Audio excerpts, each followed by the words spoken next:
Well, I have to apologize right off rip. I only made it in 2 uploads before I had to skip a week. I was sick last week, sicker than a dog, some would say. Let this be your reminder to get your flu shot. I didn't do it this year. I totally forgot. It totally slipped my mind. And I've been sick more times in the last 3 months than I have in the last 3 years combined. It has been terrible. Had a terrible week last week. Didn't have much of a voice. Had to miss an on-air shift at work twice because I didn't have much of a voice. Had, I think, food poisoning or some sort of stomach bug over the weekend. It was miserable. But it is now, well, you're listening to this on a Tuesday, but or you're listening to this on a Wednesday. See, I'm a little bit rusty. You take a week off, you forget how to do this. You're listening to this on a Wednesday or maybe after, and I'm recording it on a Tuesday. Either way, we back.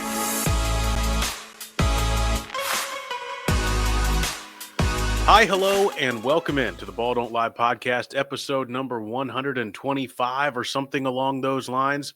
And we've got a lot to talk about. We didn't get a chance to talk about the Super Bowl last week. Super Bowl 59 has come and gone. We are officially now into the NFL offseason. We'll talk about that. We'll talk about what's going on with the Bengals and Tee Higgins, news on that happening over the last couple of days.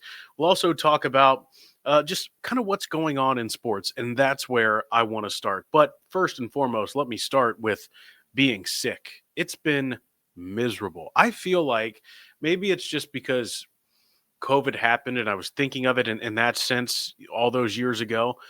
I don't know that I have been, I can't remember a time outside of COVID where I know more people that are sick. I feel like everybody I know has had something over the last couple of weeks. And this flu bug, flu A, flu B, whatever it is, it's going around and it is awful. Just knocking people on their ass. It knocked me on my butt. Um, it's miserable, man. It's not fun at all. So just reminder: get your flu shot and wash your damn hands. Um, One thing I've really liked over the last couple of days, and as I've been kind of stowed away at home here, just waiting on time to pass and waiting to feel better, is the All-Star games that happened this past weekend. All-Star weekend in the NHL, largely forgotten about. Well, the NHL has turned it into the Four Nations face-off. The United States, Sweden, Finland, and Canada all going at one another during the All-Star break. And it has been fantastic. Coming up this Thursday, the championship match between the United States and Canada. Earlier, US and Canada played and immediately dropped gloves in the first 2 seconds of the match and started fighting. There's been incredible moments, and it's been good television. It's been people drawn to the sport of hockey. It's been players competing for their country, and it's not just some rinky-dink, hokey-poke all-star game. Meanwhile, the NBA is searching for relevancy. The game is not what it used to be. It is not quite as, I guess, exciting. I watch a decent amount of NBA, but it is a lot of three-pointers. It's a lot of pick and rolls. It's insert the Mark Jackson meme. What happened to the game I love? It's just not the same. Sometimes it's difficult to watch. And the NBA has been searching for something during All-Star weekend to make it work. All-Star Saturday night used to be appointment TV. It used to be you were tuned in to the three-point competition, the dunk contest, the skills challenge. It was must-see TV. Now there's a bunch of guys nobody knows and has been that way for a few years now. I mean, how many of you outside of, those of us who are chronically online have heard of Mac McClung? Mac McClung has won the dunk contest 3 years in a row. He's a G League player. He played 5 minutes for the Orlando Magic earlier this season. That's crazy. He's a 3-time dunk champ. The NBA, however, did change their format. They had 4 teams: Team Chuck, Team Candace, Team Shaq, and Team Kenny. And they picked all teams among the All-Stars and played a little round-robin tournament. And they played games to 40, right? I was actually entertained by that. And it felt like there was actual competition at times in that. That I feel like is something to build off of for the NBA. All the stoppages, no need for that. Why do we keep running Kevin Hart out there? Do people still think Kevin Hart is funny? I don't find Kevin Hart funny anymore. He hasn't been funny for 3 or 4 years. His shtick got old really, really quick.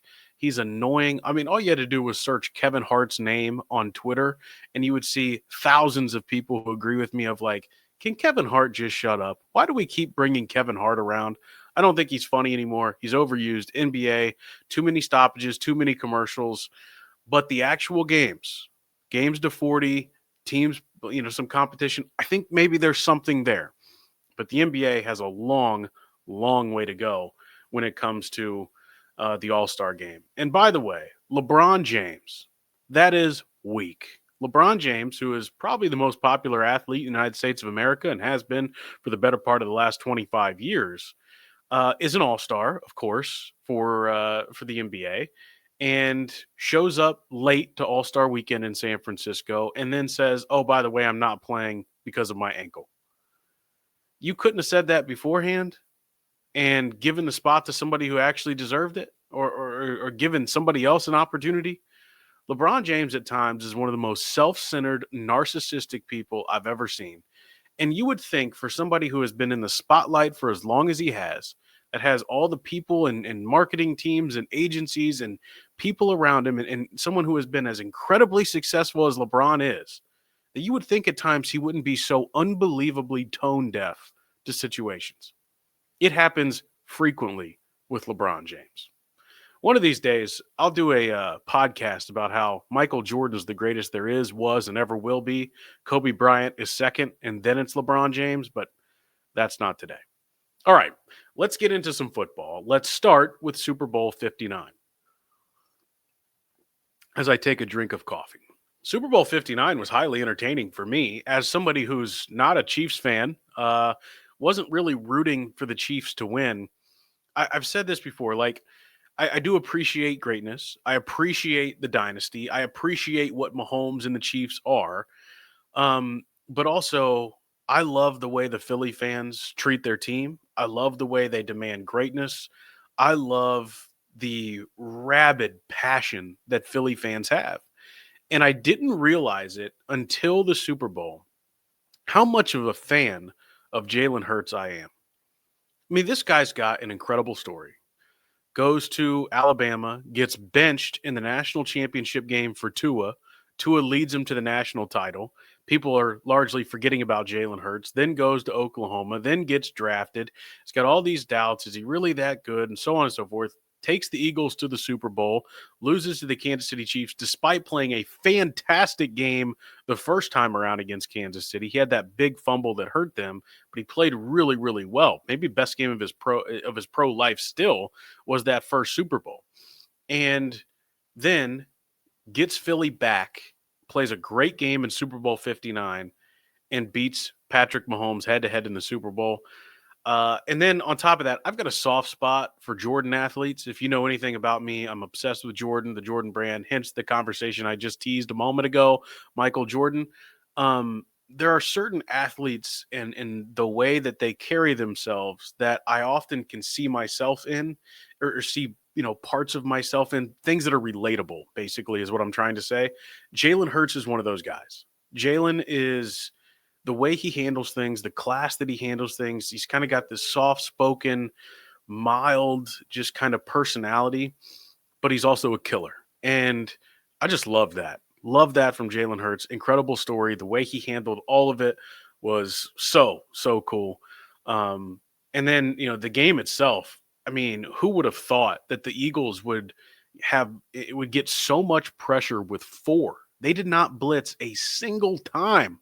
They didn't blitz a single time in Super Bowl 59, and they were constantly getting to Patrick Mahomes. That is incredibly, incredibly impressive as far as I'm concerned. So the way that game went, I wasn't like really surprised. I said on this podcast they would win by 10. I had recorded that the Tuesday before the Super Bowl. By the time Friday came around on our show on ESPN 1530, I said Philly would blow them out. I had gotten that convinced that Philly was the better team and Philly would blow them out. I don't know if I ever really truly believed that because it is Andy Reid and Patrick Mahomes, but it was evident from snap number one that the Philadelphia Eagles were going to kick their ass. A couple of other things from that Super Bowl. Two things. Number one, I hear media people constantly talking about how New Orleans is this incredible, wonderful, great Super Bowl city. But everybody I know who's ever been there said it's a complete dump. That on Bourbon Street in the French Quarter, it's lawlessness. There's no rules. It's disgusting. I'm looking for some clarification. Is New Orleans actually that nice? Is it actually this great, wonderful city? Maybe it's great for a big event like the Super Bowl. Is it worth going to visit? I don't know. Number two, the other question I had about the Super Bowl, or the thought that I keep having about the Super Bowl, Travis Kelce quit.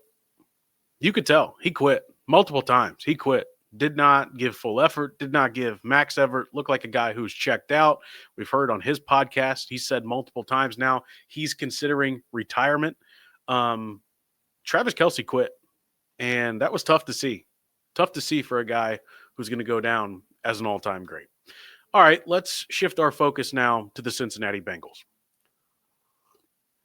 You might be thinking, Austin, what could there possibly be to talk about, right? I mean, there's nothing going on around here. You know, it's March. There's no Super Bowl. There's nothing happening. Well, you're wrong. You're wrong. There's a lot to talk about here in March, or it's February still. It's February 18th as I'm recording this, February 19th as it's released. And so today, as I'm recording it, February the 18th at 4 p.m. is the deadline, or I guess the window opening that teams can franchise tag players. And it was reported yesterday by James Rapine, friend of the show, by the way, former guest on Ball Don't Lie, of Sports Illustrated, that the Bengals plan to use the franchise tag on Tee Higgins, and specifically the non-exclusive franchise tag on Tee Higgins. This is the same tag that they used last year on him, and this is most notably the tag that was used on Lamar Jackson a couple of years ago. Here's how the non-exclusive franchise tag works.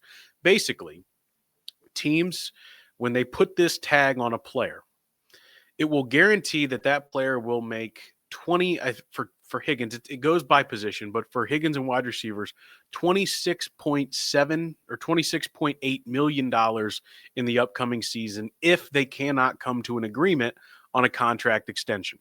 It would be less than that, but because the Bengals used the franchise tag on Higgins last year, he automatically gets 20% more this year. Okay, so a 20% raise for Tee Higgins, no matter what, if they use the franchise tag on him. What it really does, though, is extends the opportunity for them to negotiate a contract extension. It is being reported by multiple sources across the league now that the Bengals and Higgins are in negotiations for a contract extension. Rapine reported in his piece that it is the Bengals' plan to sign Tee Higgins to a contract extension. It gets hairy, though, because he is the top free agent on the market. And with the money that wide receivers have gotten over the last couple of years, and with the money that Jamar Chase is going to get, it's going to be a hefty price for Tee Higgins. So I have my doubts about the ability of the Bengals and Higgins camp to come to an agreement on a number that they think is fair. T is often hurt. He's a great player and has a massive impact when he is healthy, but he's been hurt. He's missed a lot of snaps. And unless they've come up with some sort of plan as to how to manage that hamstring and those in the quad and the multiple soft tissue injuries, the Bengals are going to have some reluctance on guaranteed money and total money because he's missed so much time. However, Joe Burrow has oftentimes said T is not a want, T is a need. And the numbers when he's on the field, there's no arguing with that.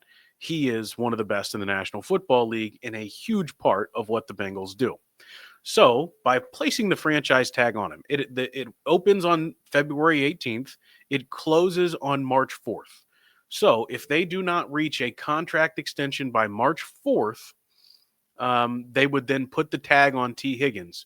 What the non-exclusive tag does is that it extends the ability for them to negotiate through July 15th. It also allows other teams to negotiate with Tee Higgins. Here's the kicker, though. If they come to an agreement with Tee Higgins, let's say the New England Patriots, they want to offer him 4 years, $30 million a year. That would be a great deal for T. He should absolutely take it. Let's say that's the offer, okay?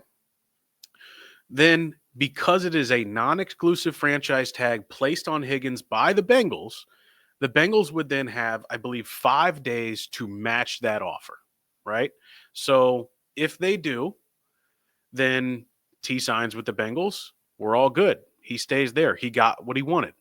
If they don't, then the Patriots sign Higgins to that deal, and New England has to give Cincinnati 2 first-round picks.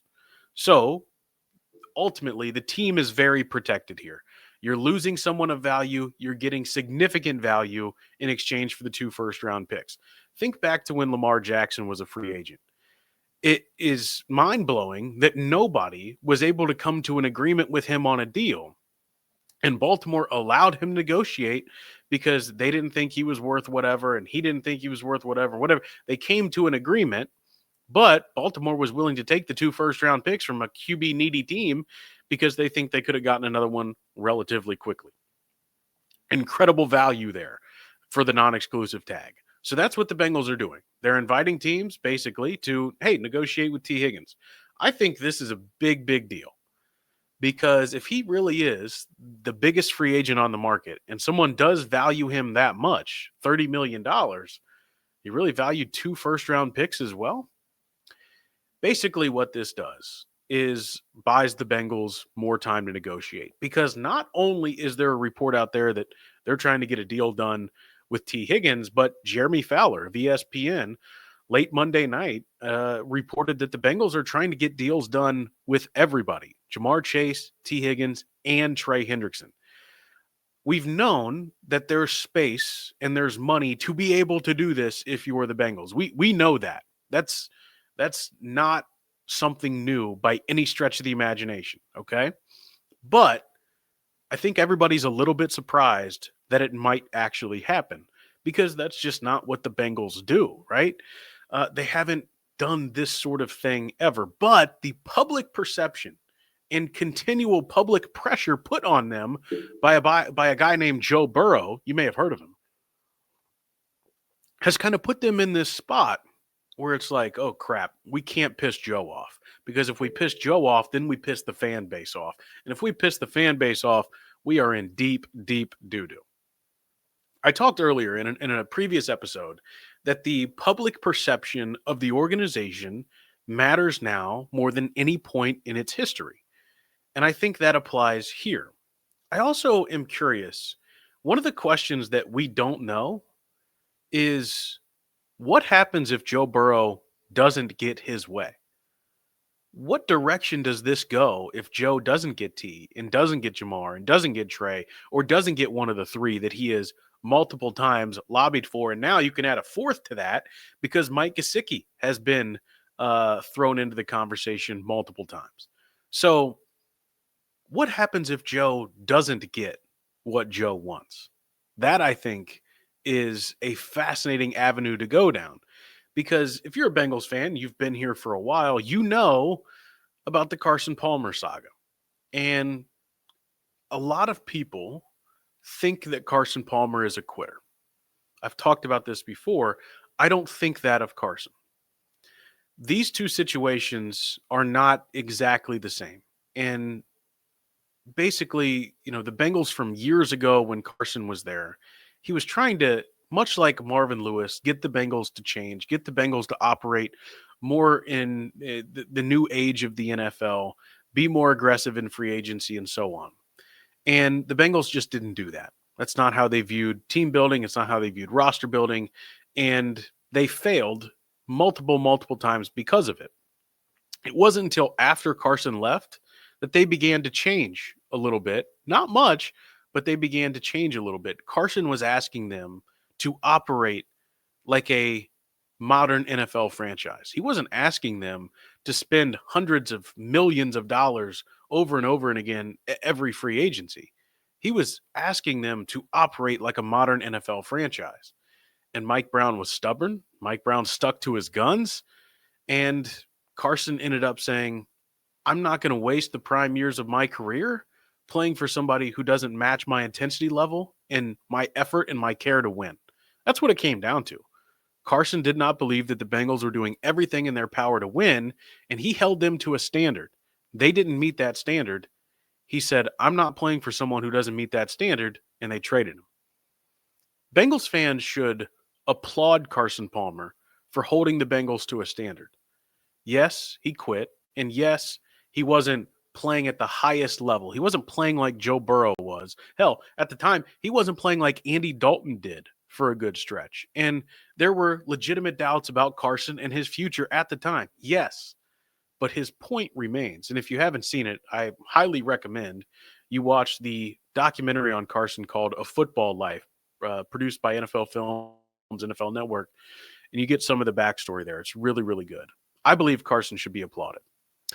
That was a dark time for the Bengals, but they got lucky. They flipped those draft picks in the following season, drafted A.J. Green, drafted Andy Dalton, and went to the playoffs 5 years in a row. But because they still didn't change fully, they did the same stuff over and over again and lost in the playoffs in the first round over and over again. Then you move on from Marvin eventually. You bring in Zach, you bring in Joe. Things start changing. Youth movement in the ownership group, fresh ideas, everything starts to change. The way this organization is formatted has changed significantly since 15 years ago when Carson and the Bengals had their dispute. However, in today's day and age, fans are less about teams and more about players. There is more individual connection with individual players than there ever has been before. Joe Burrow is the most popular player in the history of the Bengals franchise. He is the most famous player in the history of the Bengals franchise. And quite frankly, outside of Anthony Munoz, he's probably already the best player in the franchise, not named Anthony Munoz or Ken Riley. Those two guys already in the Pro Football Hall of Fame. His word carries weight. And the Bengals have established this strong online fan base. Talked about this a little bit previously in my last episode. And you also have a ton of fans from LSU and a ton of fans just in general who like Joe Burrow, who have now pledged their allegiance to the Cincinnati Bengals. Those fans spend money with your organization. They buy tickets. They travel to games. They help the economy in Cincinnati. They are huge, huge parts of what this organization is. They were brought in because of Joe Burrow. The winning that has come with Joe Burrow has also brought in a bunch of new fans as well. If they are to do wrong by Joe, to the point that it gets anything like what happened with Carson, that would be organizational suicide for the Bengals. There are already people who have been here for a long time who don't trust them and are waiting for this whole thing to implode. I'm not one of those people. I do think they've changed. I've said that many times. But there's still change left to be done. And my colleague Mo Egger brought up a great point on ESPN 1530 when he said, you know, if the Bengals do everything Joe wants them to do, then guess what? They get to put all the blame on Joe if it doesn't work. And everybody kind of has to put all the blame on Joe if it doesn't work, because if you give him all these weapons and you spend all this money and he's the quarterback that he's supposed to be, well, then it should fall on Joe. The vast majority of the responsibility should fall on Joe, whether or not they win or lose. And I think that's a great point. And I think it would be smart, not only for the future of the franchise and the fan base, for the Bengals to follow the plan, I guess you should say, of what Joe Burrow has in mind. He's powerful. His word holds weight. It's as important as any players in the history of the franchise. I don't want to go down the Carson Palmer path again. I don't want to know what happens if the Bengals don't do what Jeremy Fowler is reporting they are trying to do, which is get Trey Hendrickson and Tee Higgins and Jamar Chase all under contract all this offseason. We know that there is space for it to be done. And we've talked about this on ESPN 1530. Joe at Radio Row during Super Bowl 59 again put the pressure on the organization to get this done. He also admitted that, yes, he would be willing to restructure his deal to make it happen. I put some clips out about this. You may have seen them. By the way, quick plug, follow me at Auty Elmore on pretty much everything. Joe basically said, yeah, I'll restructure my deal. Here's the thing, though. The deal doesn't have to be restructured right now. That can be done down the line. And Joe has repeatedly said this, too, by the way. And I know I've said this before. I've said that a lot today. I've said that before a lot today. I guess I just repeat myself. Anyways,